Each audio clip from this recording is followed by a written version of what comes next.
মিডিয়ার সকল বন্ধুরা যারা উপস্থিত হয়েছেন, প্রিন্ট মিডিয়া এবং ইলেকট্রনিক মিডিয়া, সবাইকে বলতে আমাদের খুশি হচ্ছে আপনারা আমাদের সঙ্গে ছিলেন 26 তারিখ যখন আমাদের নর্থ ইস্ট ইউথ ফেস্টিভ্যালের ইনঅগ্রেশন হয় পূর্বাশা গ্রাউন্ডে, আপনারা সেখানেও ছিলেন। খুব সুন্দর উত্তর পূর্বাঞ্চলে সমস্ত রাজ্যের কালচারাল প্রোগ্রাম এর মধ্যে দিয়ে আমাদের এই অনুষ্ঠানের শুভ সূচনা হয়েছিল। 26, 27, 28 আজকের দিন আমাদের যারা পার্টিসিপেন্ট ছিলেন তারা আমাদের রাজ্যে যে সমস্ত তাদের ইভেন্ট ছিল সেগুলো সহ আমাদের রাজ্যের অনেকগুলো দর্শনীয় স্থান তারা ভ্রমণ করছেন। আগামীকালকে 29 তারিখ ক্লোজিং সেরেমনি এবং প্রাইজ ডিস্ট্রিবিউশন বিবেকানন্দ ময়দানে হবে, আপনারা জানেন। আমরা এর আগেও এই তথ্যটা আপনাদেরকে বলেছিলাম যে আমাদের রাজ্যে 827 জন পার্টিসিপেন্ট যারা গোটা উত্তর পূর্বাঞ্চল 8টা রাজ্য থেকে এসেছেন, অরুণাচল, আসাম, মণিপুর, মেঘালয়, মিজোরাম, নাগাল্যান্ড, সিকিম এবং ত্রিপুরার যারা পার্টিসিপেন্ট, এর মধ্যে স্টেট ইউথ যারা পার্টিসিপেন্ট তারাও রয়েছে।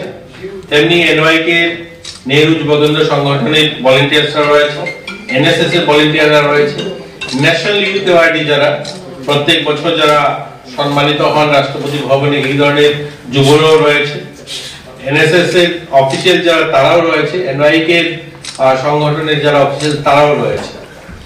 আগামীকালকে যে ক্লোজিং সেরেমনি যেটা আস্তাবল ময়দান অর্থাৎ বিবেকানন্দ ময়দানে অনুষ্ঠিত হবে সেটা 5:30টায় শুরু হবে এবং মাননীয় মুখ্যমন্ত্রী থাকবেন সেখানে, এবং সেখানে বিশেষ সেলিব্রিটি যারা থাকছেন, সিনা সিস্টার সুরভি আমাদের রাজ্যেরই মেয়ে, আপনারা জানেন, সুনামধন্য সঙ্গীত শিল্পী, তিনি থাকছেন। এছাড়াও লোকের অনেক শিল্পীরা থাকবেন, পাশাপাশি শান থাকবেন, এবং আমরা যারা এই 4 দিন যারা বিভিন্ন প্রতিযোগিতায় অংশগ্রহণ করছেন তাদেরকে এই মঞ্চে সম্মানিত করা হবে, তাদেরকে তাদের যে প্রাইজ সেগুলো সেখানে ডিস্ট্রিবিউশন করা হবে। আপনাদের আজকে শুধু এই কারণেই আমরা আপনাদেরকে ডেকেছি, সবাইকে অবগত করার জন্য গোটা রাজ্যের যুব সমাজ, যুব বন্ধু যারা রয়েছে, যারা এই মাঠে আসবেন এই সেলিব্রিটিদের প্রোগ্রাম দেখতে, ওপেন টু অল, সবার জন্য মাঠ উন্মুক্ত থাকবে। আমরা শুধুমাত্র পাসের ব্যবস্থা হয়েছে যারা প্রতিনিধি আসছে, আমাদের এখানে যারা অতিথিরা এসছেন যারা বহিরাজ্য থেকে, তাদের জন্য স্পেশাল বসার ব্যবস্থা থাকবে, এবং রাজ্যের বিশিষ্ট গুণীজনেরা যারা রয়েছেন, সমাজসেবক এবং বিভিন্ন আধিকারিক রয়েছেন, চিফ সেক্রেটারি, মাননীয় মুখ্যমন্ত্রী সহ আমাদের মিডিয়া হাউসেরও কর্ণধার যারা রয়েছেন, চিফ এডিটর, বরিষ্ঠ সাংবাদিক যারা রয়েছেন, সিনিয়র সাংবাদিক যারা রয়েছেন, তাদের জন্য শুধু বসার সংক্ষিপ্ত জায়গা করা হয়েছে। বাকি মাঠ উন্মুক্ত থাকবে, গেট খোলা থাকবে। যুব যারা গোটা রাজ্য থেকে আসবেন, কোনো ধরনের কোনো পাস নিয়ে বা এন্ট্রি পাস নিয়ে কোনো ধরনের গুজব বা সেটা নিয়ে কোনো সমালোচনার প্রয়োজন নেই। সবাই মাঠে আসতে পারবে। বিবেকানন্দ ময়দান বড় ময়দান, এখানে 25-30 হাজার লোক সমাগম হয়।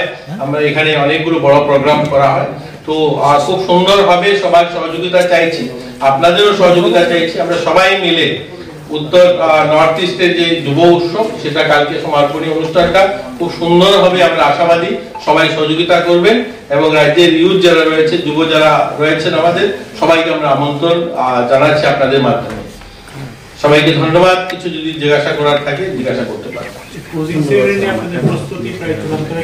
হ্যাঁ, ক্লোজিং সেরেমনির প্রস্তুতি প্রায় চূড়ান্ত। আজকে আমি নিজে গিয়েছিলাম, আমাদের আধিকারিক যারা রয়েছেন, আমাদের ডাইরেক্টর রয়েছেন বা অন্যান্য যারা ডেপুটি ডাইরেক্টর বা অন্যান্য যারা এই মাঠের কাজ দেখছেন বা টেকনিক্যাল যারা এই প্রোগ্রাম নিয়ে কাজ করছেন, সবাই মাঠে ছিলেন।